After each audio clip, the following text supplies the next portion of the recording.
improviso com pentatônica, além da relativa menor, qual outro desenho se encaixa legal? Cara, vamos lá. Primeira coisa, eu acho que o melhor caminho pra gente começar a estudar improvisação não é pela pentatônica na minha metodologia. Vale ressaltar que é a minha metodologia, né? Tem outras pessoas que vão discordar, mas pra mim não é o melhor caminho. Então, o que eu diria pra você? Pra você estudar a escala maior e a escala menor, né? Porque a pentatônica é basicamente a escala maior e a escala menor, sem duas notas, né? Que são notas que geram mais problema, né? Mais tensão de acordo com os acordes, e por isso que sem elas fica um pouco mais fácil de improvisar. Só que é justamente essa tensão que a gente precisa aprender a lidar, justamente com todas essas notas que a gente precisa aprender a lidar. Então, mano, se você sabe porque você falou que sabe a maior e a relativa e tal, ou a menor e a relativa a maior, né? Enfim, cara, usa a escala mesmo, né? Pega a escala menor e a escala maior, e aí tenta achar a pentatônica dentro dessas escalas, né? Aí você usa desse jeito. Aí por enquanto, né, no começo você pode fazer o quê? Você pode pensar, o tom é Ré menor, por exemplo, você usa escala menor de Ré. O tom é Sol maior, você usa escala de Sol maior. Você tipo, sempre pensa desse jeito simples por enquanto. Aí no futuro você acaba aprendendo outras coisas um pouquinho mais exóticas, tá? Mas é basicamente isso. Você tá sempre usando mesmo a escala completa, né? Porque aí sim você vai sentir uma diferença absurda no negócio. E outra coisa, né, mano? Às vezes a gente fica pensando, a gente precisa de uma nova escala, de uma outra coisa. Às vezes a gente nem precisa, viu, gente? A gente precisa só aprender muito mais profundidade as coisas que a gente já sabe, tá? Isso é interessante. Como eu posso ganhar habilidade para fazer solos com mais sentimentos? Cara, isso aí é muito louco, né? Porque o que faz a gente conseguir fazer solos com mais sentimentos é justamente o contrário, a gente estudar o negócio a ponto de forma racional, sem pensar em sentimentos, a ponto daquilo ficar mega natural pra gente. Então como é que isso funciona? Vamos supor aí que a gente, sei lá, vamos supor que a gente usa a pentatônica, pode ser a pentatônica pra estudar. Quando a gente está falando de improvisação, a gente tem alguns recursos. Então, por exemplo, motivos, progressões, sei lá, arpejos que ajudam, a rítmica que a gente faz. A gente tem várias coisas que fazem com que o nosso som fique interessante. E aí, qual que é o grande pulo do gato? Quanto mais a gente souber muito bem essas escalas, e eu estou falando de velocidade até aqui, não só decorar no braço, mas você ter velocidade, porque a velocidade técnica ajuda o nosso raciocínio. Então, quando a gente tem velocidade, quando a gente tem precisão, né? Quando a gente entende as figuras rítmicas, quando a gente entende os recursos que fazem uma improvisação ficar legal, né? Um fraseado massa. Quando a gente começa a estudar tudo isso, fica mecânico, fica robótico, não fica tão legal.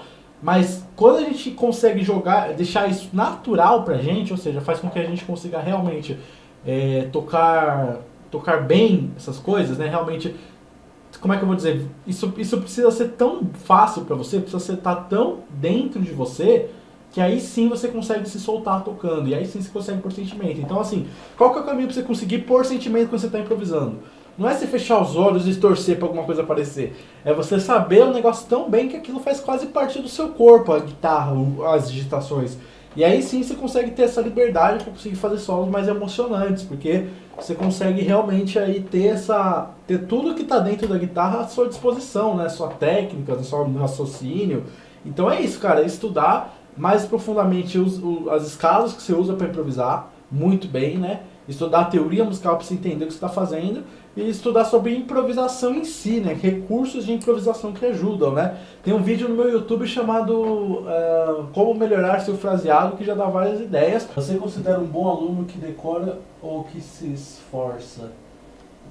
Eu considero um bom aluno o cara que faz o que eu falo exatamente. Cara, sinceramente, é muito comum e é muito louco isso, né? O cara vai lá e faz... Vamos falar sobre alunos particulares, né? O cara vai lá e me paga todo mês uma quantia X e pra ouvir minha opinião e que eu oriente ele no que ele quer fazer, né, com a guitarra.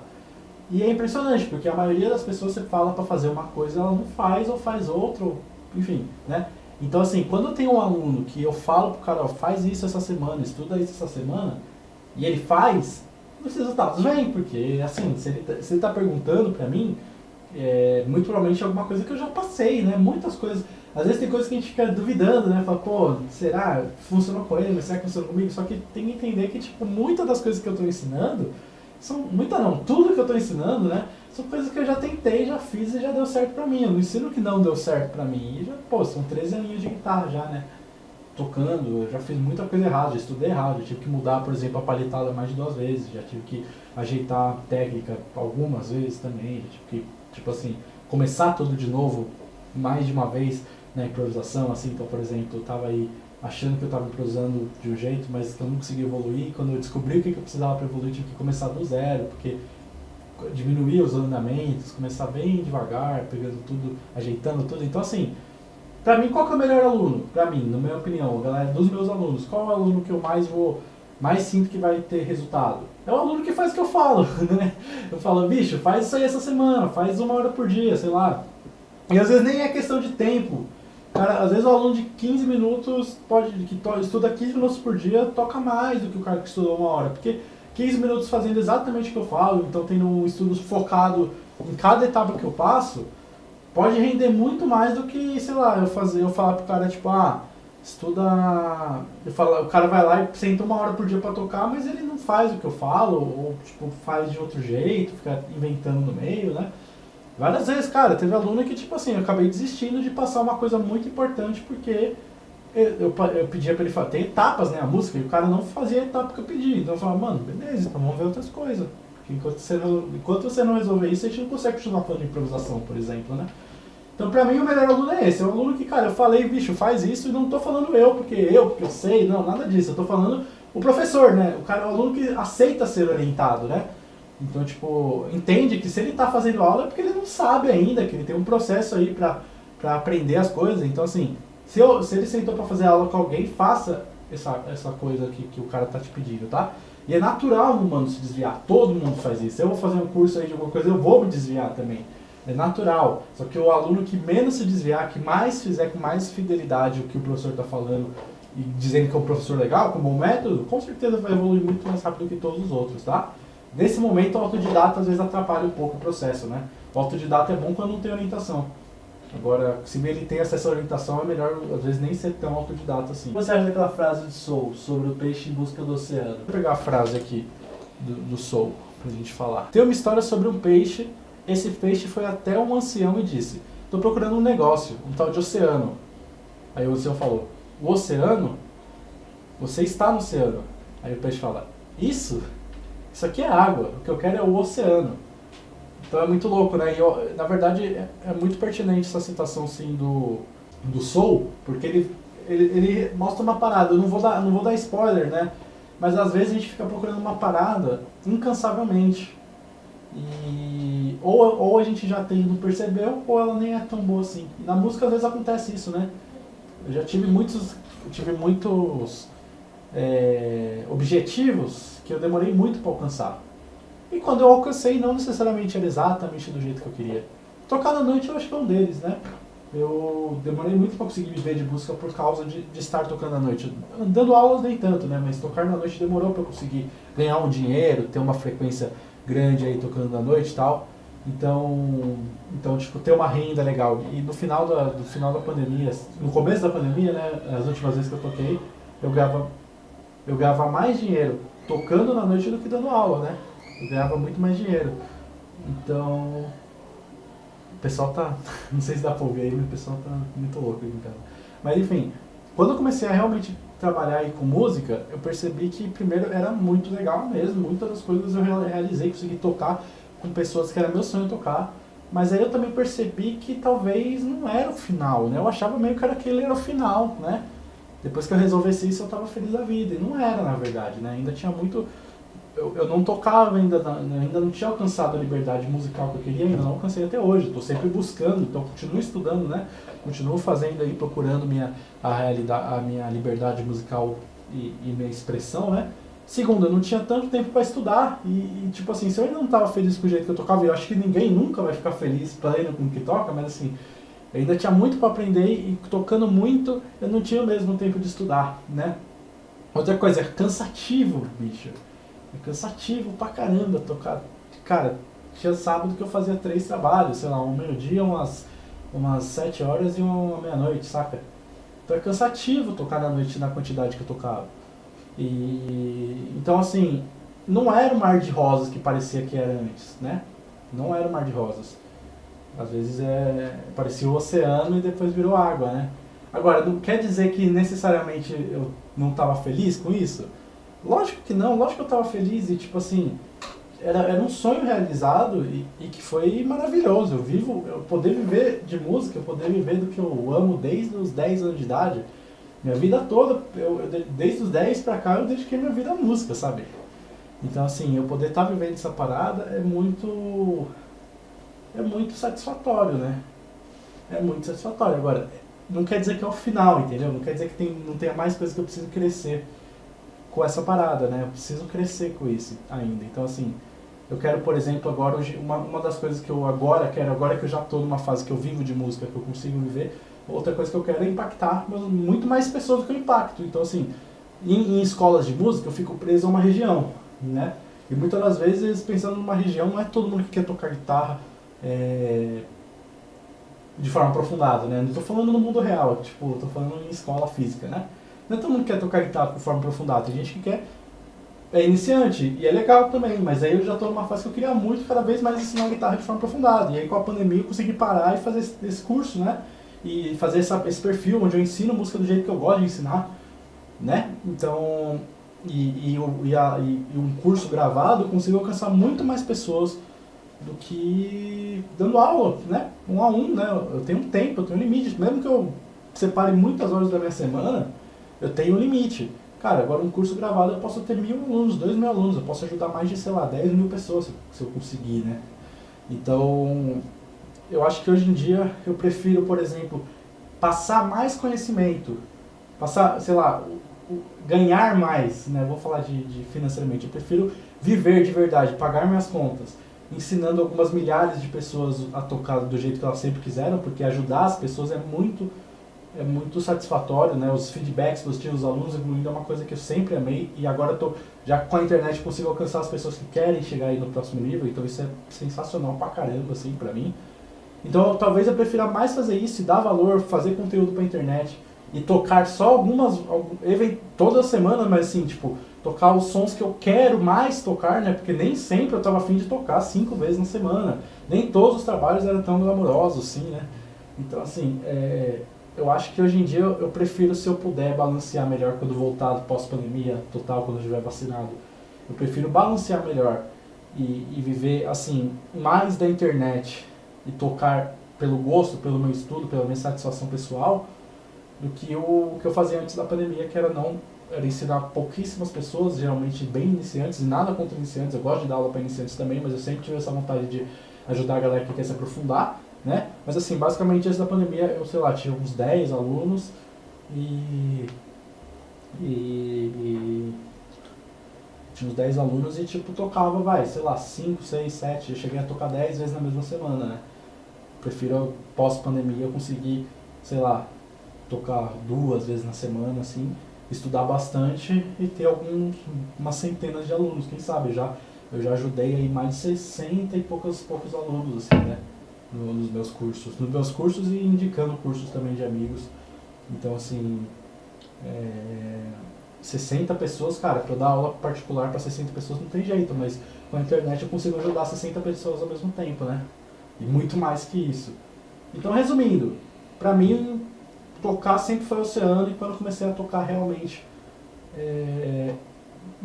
ainda era oceano, mas também tinha muita parte que era só água, né? Então, assim, tinha muita coisa que eu sentia que ia ser diferente e não era tão diferente assim.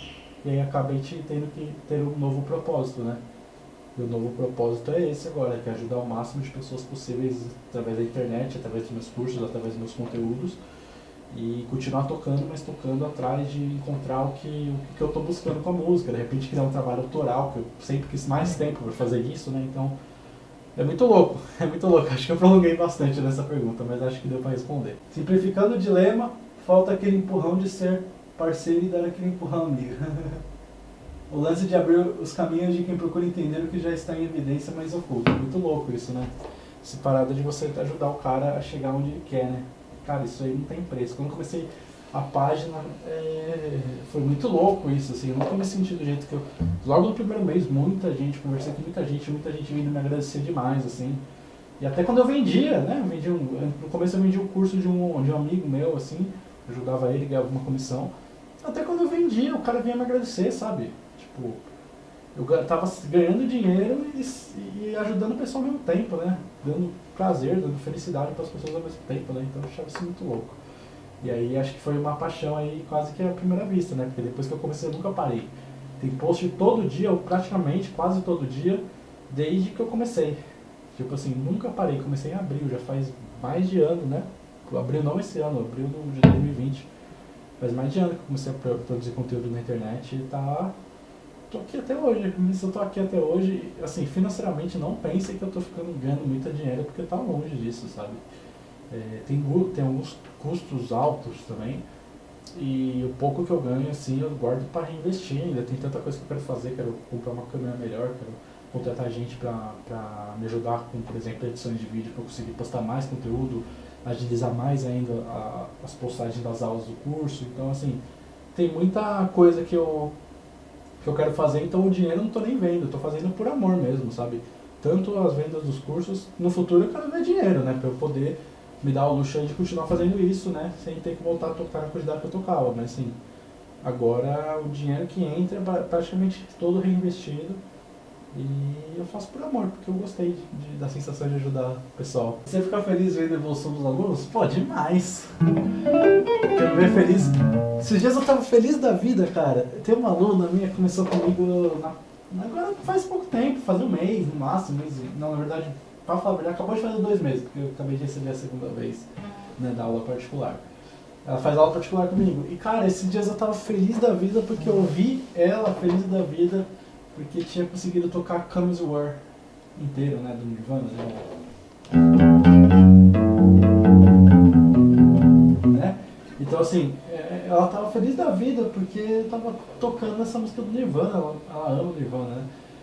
E, cara, ver uma parada dessa, assim, né, tipo, não é, tipo assim, é o começo, né, tipo, ela tá iniciando, acabou de começar, e em pouco tempo conseguiu tocar uma música que ela gostava tanto, e ver a satisfação dela, assim, e saber que eu ajudei ela, não tem preço, mano. Isso eu tô falando de uma coisa pequena, né, tipo, ver você tocando, por exemplo, aí quase a 200 BPM, quando você começou, sei lá, 120, que até menos, tem um aluno meu também que começou bem pouquinho também BPM e já tá tocando muito mais rápido, com limpeza e tudo mais, e tocar rápido melhora tudo o resto, né, os timbres, a qualidade. Então, definitivamente, mano, os depoimentos, né, que eu posto aí pro pessoal ver, aquela entrevista que a gente fez, pô, satisfação total, mano. Eu fico feliz e não é pouco quando eu vejo a evolução dos meus alunos, de verdade mesmo. Gabriel, tenho observado que muitos estudantes não dão tanta importância à harmonia, preferem solos e escalas. Essa afirmativa é verdadeira?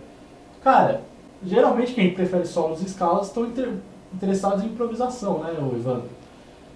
E quando a gente está falando de improvisação, e eu acho que isso acaba atrapalhando muito o pessoal, porque eles não têm essa clareza, mas quando a gente fala de improvisação, a improvisação é muito mais relacionada com a harmonia. A primeira coisa que você faz quando você vai fazer uma improvisação é olhar para a harmonia do que necessariamente para as escalas. Claro que as escalas vão dar complementos importantes para a improvisação para a gente precisa saber elas bem, tocar rápido elas, né, aquela coisa toda, ter afluência nelas, mas o guitarrista, tipo assim, mesmo que ele não estude na prática a harmonia, o guitarrista precisa demais saber a harmonia, pelo menos a parte teórica do negócio, para que ele consiga de fato improvisar, porque se ele não souber harmonia, ele não vai conseguir. E aí não é à toa que o que você vê mais aí no dia a dia? Você vê a galera improvisando só por tonalidade, tá? Então, tá no tom de sol, vou usar a escala de sol maior, ignorando os acordes, né, as nuances de cada um dos acordes, a gente vê muito isso, assim. E tipo, não que isso esteja errado, é ótimo para começar, mas assim, a galera acha que só existe isso. Só existe esse tipo de improvisação pensando no acorde, pensando no tom, por cento tonal. E isso não é verdade, né? Então, assim, isso é o quê? É o resultado do quê? Da gente deixar o estudo da harmonia de lado, né? A gente deixa o estudo da harmonia de lado, foca só em escala e aí você não vai saber usar, por exemplo, os modos gregos direito. Muita gente não sabe usar os modos gregos direito, não entende que o modos gregos está relacionado com acorde, é harmonia. Os modos gregos são harmonia, tá? É harmonia e como você usa a melodia sobre a harmonia, né? É importante você entender essa parada. Não dá pra modos gregos não são escala, não é igual escala maior, né? Que a gente usa uma escala para vários acordes e tal. Modos gregos são sonoridades de somando acordes com escalas. Então, assim, é importantíssimo o estudo de... Cara, não dá pra fazer sem o estudo de harmonia, né? Não dá pra fazer. Né? Eu tô aqui no meu curso, antes de passar qualquer shape de escala, a gente vai aprender teoria. E pra que a gente vai aprender teoria? Tudo é voltado para que você entenda a harmonia para você conseguir fazer a primeira improvisação, né? Então, assim, a parte teórica é voltada para quê? Para harmonia. Você entender o que é o campo harmônico maior, o campo harmônico menor e a harmonia funcional, né? A gente até falou sobre isso, Evandro, né? A gente falou ontem. Então, assim, eu deixo dessa forma por quê? Porque não tem como ensinar improvisação pro cara se ele não entender o que é o campo harmônico maior, menor e a harmonia funcional. Não tem como. E aí, para ele entender isso, ele precisa entender intervalos, formações de acordes, escalas e tal, nessa coisa toda. Tem que fazer o serviço completo. Então, essa é a minha posição.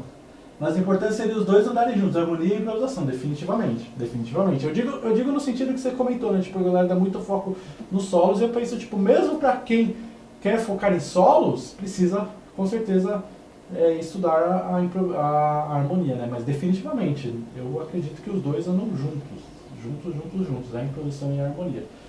O que você toca no dia a dia? Quais bandas?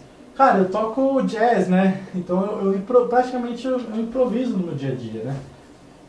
Pego um standard de jazz e improviso, estudo a improvisação no meu dia a dia.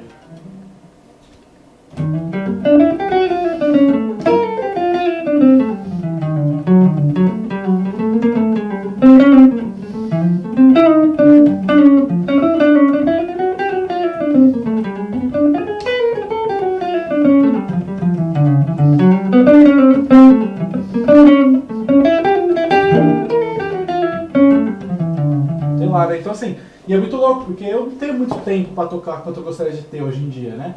E eu já tenho, tipo assim, desde muito tempo eu tenho uma autodisciplina muito grande com o estudo. Então eu meio que, tipo, se eu vou pegar na guitarra só por 1 hora naquele dia, não vai ser para tocar as coisas que eu gosto, vai ser para estudar, né? Então, basicamente eu só toco jazz, assim, na minha... Agora, coisas que eu gosto de tocar, às vezes, por gosto, assim, também, não só por estudo, alguns temas de jazz lentos, que eu acho gostoso, assim, de tocar. Música brasileira, então, Tom Jobim, Vinícius de Moraes, gosto muito do Vinícius, principalmente Baden. Então, são coisas que às vezes eu toco pra cantar junto e tal. E um pop ou outro, assim, mas assim, eu até descobri um pouco sobre que tem coisas que eu descobri que eu gosto mais de ouvir do que de tocar, sabe? Eu até gosto de tocar. Porque gostar de tocar, eu gosto de tocar jazz, essa é a verdade. Eu gosto de improvisar, eu gosto de criar, eu gosto de fazer jazz e música brasileira. São coisas que eu amo tocar no fundo do meu coração. E principalmente improvisação, eu amo improvisar. Se eu pudesse, eu só improvisava. Tipo, eu realmente amo improvisar. Então quando eu pego na guitarra, é isso que eu faço. E aí tem músicas que eu ouço, por exemplo, pops, assim, tipo, coisas bem diferentes do jazz, por exemplo. Que aí eu não... Que às vezes eu até pego pra tocar e tal, mas quando eu vou ver, eu nem tenho tanto prazer tocando aquilo. O que me dá prazer é criar com o meu instrumento, né? Então rola essa parada também, né? Então meio que no meu dia a dia eu acabo tocando só jazz, improvisando, mas eu mais estudo do que toco por diversão, assim. Alguns professores indicam tocar várias músicas e depois estudar campo harmônico, escalas, etc. O que você acha desse método? Cara, eu acho que assim, o cara que acabou de começar, nunca pegou no instrumento e vai fazer uma aula, eu acredito que o foco dele 100% tem que ser prático, entendeu? Então assim, quando o cara acabou de começar, eu não vou ensinar pra ele o que é um campo harmônico, escala maior, escala menor, etc. Porque ele ainda não tem uma relação afetiva com o instrumento a ponto dele entender que é importante aprender essas coisas. Ele precisa passar por um processo de afeição com o instrumento. Precisa conhecer o instrumento, precisa tocar as primeiras músicas para sentir o que é tocar uma música, né? Ter essa sensação de felicidade que é você botar um tempo ali, um esforço e conseguir tirar a coisa que você ouve ali no rádio, no MP3, ali no PC, né, no YouTube. E aí, tipo assim, nesse sentido, eu acredito que a gente tem que começar de forma 100% prática. Agora, a partir do momento que o cara aprende aí uma pestana, né, aprende aí as primeiras músicas dele, aprende a ler tablatura e tal, aí eu já acho que é o momento dele aprender campo harmônico, mas não é todo mundo que tá afim, na verdade, né? nem todo mundo entende que quando você estuda música, você ganha muita coisa, né? Você ganha essa parte de você poder compor, entender o que você está tocando, é uma liberdade maravilhosa, mas nem todo mundo entende o quão importante é essa parada, né? Didaticamente isso é o certo? Evandro, eu não tenho certeza, sendo sincero. Não tenho certeza. Se você vai você vai num conservatório, um conservatório que te ensine do zero, e não são muitos, você provavelmente vai ter aula de teoria. Mas eu acho que didaticamente, pensando numa aula particular, eu acho que é o certo. Porque senão, porque a gente precisa fazer com que o cara queira dar o próximo passo. E se o cara só tem uma aula por semana, de 1 hora, e você, sei lá, ficar um mês com ele ensinando coisas que ele acha que ele não precisa aprender, é muito comum ele desistir, né? Então eu acho que quando a gente está pensando em aulas 1 a 1, talvez esse seja o certo, sim. Agora, pensando no conservatório, a gente vai ter várias aulas, né? Inclusive as de teoria, às vezes a parte da prática. Aí eu acho que é o ideal. Então eu acho que o ideal às vezes é... Só que mesmo assim nem todo mundo vai topar, porque teoria é difícil, né, gente? Tem que estudar, tem que pensar. Não pô, tocar lá a música que você sempre quis tocar, às vezes a música é até fácil, sabe? Pô, isso é mó barato, isso é mó legal. Agora você sentar e entender como é que é a diferença de uma quarta aumentada e uma quinta diminuta é um trabalho, né? Mas assim, eu acho que é essencial, né? No meu curso, as primeiras coisas que a gente vê de conteúdo é teoria musical, né? Porque é pro cara se situar. Então, assim, pra mim é muito importante. Então, talvez o ideal é que o cara aprender os dois ao mesmo tempo. O cara aprender as músicas para treinar e ter uma aula de teoria semanal também à parte, né? Agora, no 1 a 1, eu acho que funciona melhor se você focar na prática primeiro, tá? É a minha opinião, né? Posso estar errado. Quais tipos de escalas você gosta de usar na hora de improvisar? Eu uso a escala maior, eventualmente a escala menor harmônica e a menor harmônica ou escala menor melódica, né? Mas principalmente a menor harmônica. E aproximações cromáticas. É isso que eu uso. Eu sei os modos, eventualmente eu uso tipo modos da menor melódica, da menor harmônica, eu sei os modos, né? Mas o que eu mais uso no dia a dia pensando é escala maior e aproximações cromáticas. Na verdade, quando eu falo escala maior é modos gregos, né? Então eu uso basicamente os modos gregos da escala maior, né? Jônio, dórico, frígio, lídio, mixolídio, eólio e o lóquio. E as aproximações cromáticas, né? Os arpejos e tal, mas isso não é nada muito sofisticado não. Porque o grande lance, cara, escala maior é uma parada que o povo subestima muito, até a pentatônica, né? O povo subestima muito, às vezes o cara vai lá e coloca aí o povo subestima assim no sentido de o cara vai lá, aprende um shape de pentatônica, sobe e desce ela muito e tipo, acha que dominou aquilo. Dominar é muito diferente de você só saber, né? Então assim, a escala maior, para você dominar ela, tem muita coisa que você precisa fazer, né? Então eu não sinto necessidade de escalas muito diferentes, não. E não sou como uma escala maior normal, porque eu aprendi ela de um jeito diferente, eu uso ela de um jeito diferente, né? Onde difere a escala maior da escala do lídio? Na verdade, difere na quarta, né? A escala maior a gente vai ter uma quarta justa, e o lídio a gente vai ter uma quarta aumentada, né? Só você pensar, por exemplo, Dó maior, acorde de Dó maior, porque modos a gente sempre pensa junto com acordes. O acorde de Dó maior, ele pode ser um primeiro grau, né? E na escala de Dó maior, no campo harmônico, ele é o primeiro grau. Então a gente tem o Dó maior. Então a gente tem Dó, Ré, Mi, Fá, Sol, Lá, Si, Dó, né? Escala de Dó maior. Só que o Dó maior, ele também está no campo harmônico de Sol maior. Então, quando ele está no campo harmônico de Sol maior, a escala que vai sobre ele é a escala de Sol maior. Então, se a gente for fazer as contas, a gente vai ter Dó, Ré, Mi, Fá sustenido, né? Porque a escala de Sol maior tem Fá sustenido, Sol, Lá, Si e o Dó de novo. Então a diferença vai estar no Fá sustenido. Que é a quarta aumentada, né? Quarta aumentada de Dó. E a outra era a quarta justa, o Fá natural é a quarta justa. Essa que vai ser a diferença, né? Então quando você fala que tem um Ré lídio, quer dizer que esse Ré ele não é um Ré que soa como o primeiro grau, né? Que seria, a gente usaria a escala de Ré maior sobre ele. Seria um Ré que soa como um quarto grau, então a gente usaria a escala de Lá maior sobre ele, né? Aqui, ó.